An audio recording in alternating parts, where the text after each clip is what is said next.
Bem-vindos à Soma dos Dias, um podcast de negócios. Eu sou o Vítor Rodrigues Oliveira. Parece que é desta está a arrancar o TGV. Nesta edição fazemos um ponto de situação sobre este processo. Depois olhamos para Davos. Algumas das principais lideranças globais vão estar reunidas na Suíça a partir de segunda-feira e até dia 19. Vamos perceber qual é o pano de fundo para os debates que vão ter lugar neste Fórum Económico Mundial. Comigo estão Celso Filipe e Paulo Ribeiro Pinto. Esta é a Soma dos Dias. É hora do TGV. Pressionados pelos limites impostos por Bruxelas, os partidos conseguiram entender-se, recomendando ao Governo que lance o primeiro troço do TGV ainda em janeiro. Comigo tenho Celso Filipe, diretor adjunto do Jornal de Negócios. Celso, este processo, entretanto, parece estar a acelerar. Como é que esta obra se vai concretizar e com que calendário? Bom, antes de mais, esta obra só se concretiza pela pressão de Bruxelas, ou seja, perante o aviso da União Europeia de que se não fosse lançado o concurso, Portugal perderia o acesso aos 729 milhões de euros que estão previstos para esta obra. Portanto, a unanimidade política posterior que se criou em relação a isto resulta não da obra em si, mas sobretudo desta possibilidade de se perder dinheiro e, portanto, pressionados por esta circunstância, os partidos todos resolveram dar a mão ao Governo e permitir o lançamento do primeiro concurso para o TGV, que será lançado esta sexta-feira. O que foi lançado na sexta-feira não é mais nem menos do que a primeira fase da primeira fase. Dito de outra forma, esta primeira fase tem dois troços. O primeiro troço entre Porto e Aveiro, e um segundo entre Aveiro e Sor, e o concurso que foi lançado esta sexta-feira é precisamente para o troço Porto-Aveiro, sendo que o troço seguinte, Aveiro-Sor, está previsto para o lançamento da obra, está previsto para junho.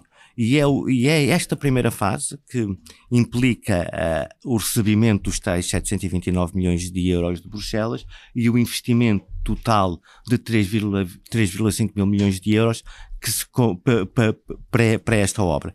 Depois, numa fase posterior, teremos a fase 2, em princípio só depois de 2025, que é Sor carregado, e depois temos uma terceira fase que ligará Carregado a Lisboa, em que o concurso não se realizará antes de 2030. É o troço mais pequeno do ponto de vista de distância, mas é o mais complicado do ponto de vista técnico, porque existe a quadriplicação da linha.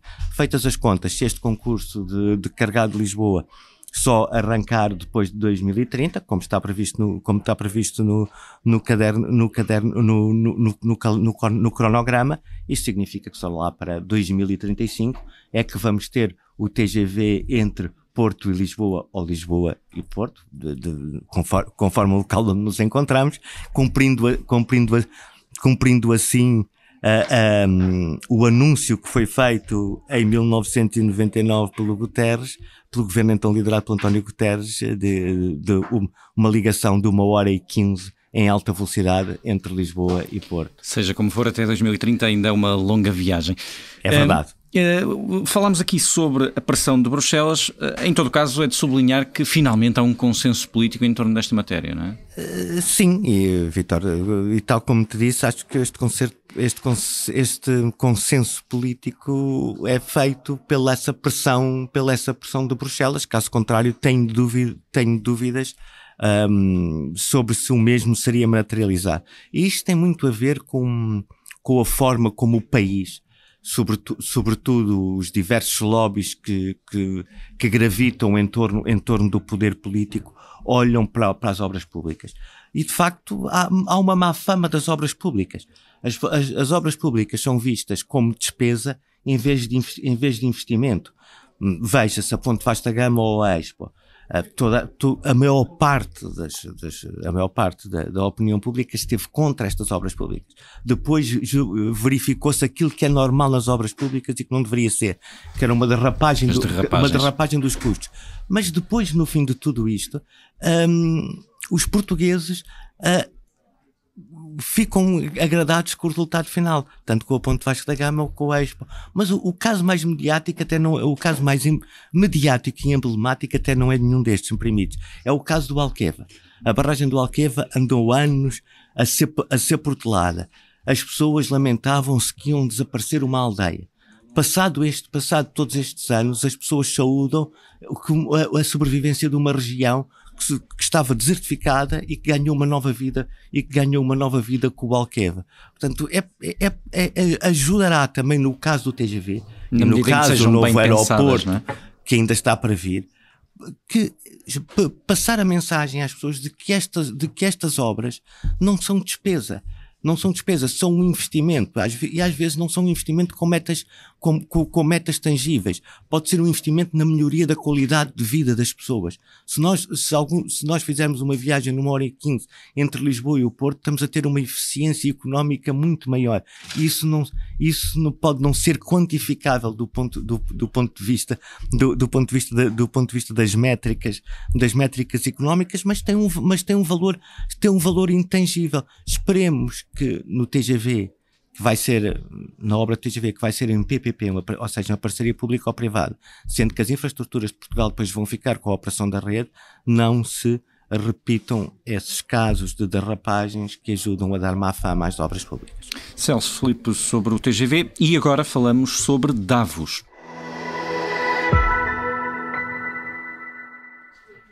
Está de volta à Cimeira de Davos, onde as lideranças mundiais vão discutir o estado da economia global. Temos connosco Paulo Ribeiro Pinto, editor de Economia de Negócios. Olá, Paulo.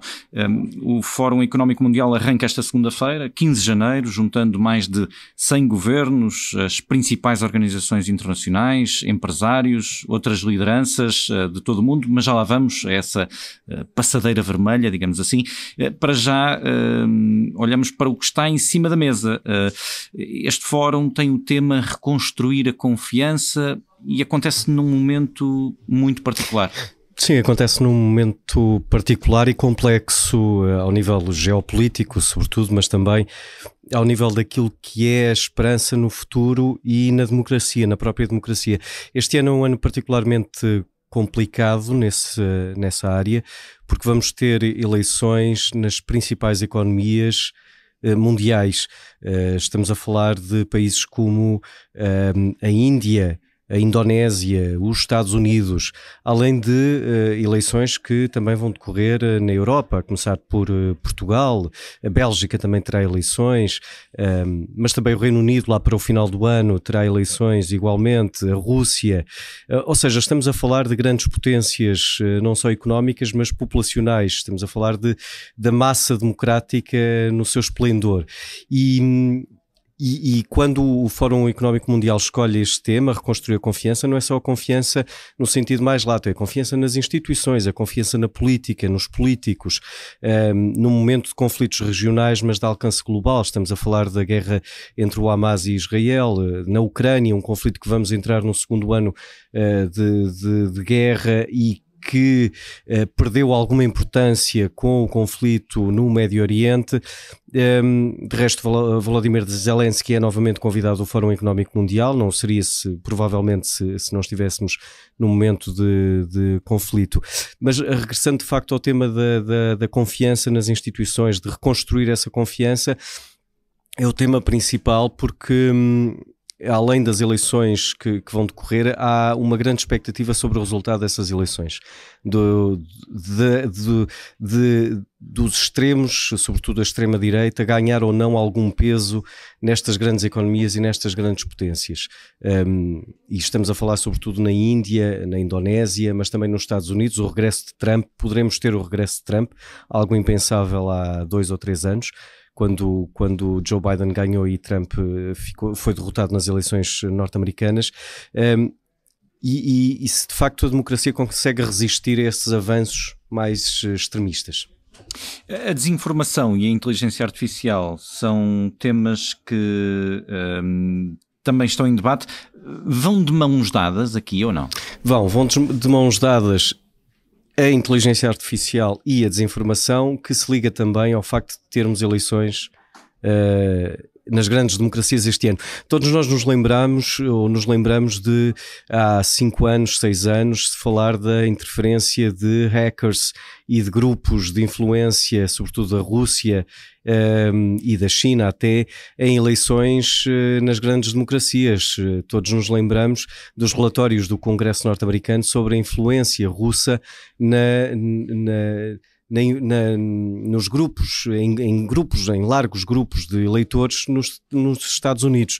E, portanto, nós temos um dado novo este ano, que é a inteligência artificial, a massificação da inteligência artificial, não só o ChatGPT, mas outros instrumentos e outras plataformas que alavancam tudo o que era já desinformação. Nós tínhamos as fake news, que já por si já era um instrumento largamente usado para a influência de grandes grupos de eleitores e cidadãos, mas agora temos a inteligência artificial que alavanca toda essa capacidade de transformação e de influência numas eleições tão importantes como as eleições no Reino Unido, ou nos Estados Unidos, ou na Índia, ou no Paquistão, ou na Indonésia. Portanto, temos aqui duas realidades novas num ano em que vamos ter